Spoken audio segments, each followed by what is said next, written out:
Ja, eigenlijk net echt een duidelijke identiteit.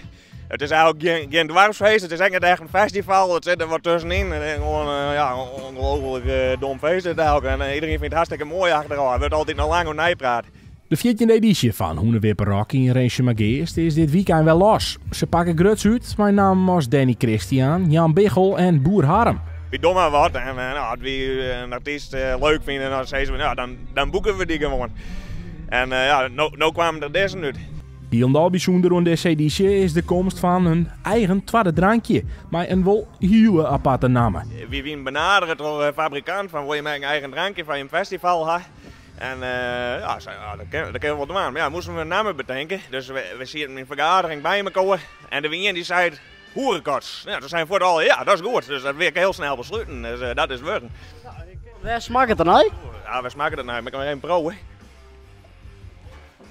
Ja, ik wil wat bier hoor, maar ja, dat is eigenlijk net soep, maar ik ook zeggen. Maar het is wel, ik denk wel als het omslaat. Want we hebben hier van een band aan drankje en we zijn no time uitverkocht. Dus als het brouwen was, dan zoek ik maar gauw welkom.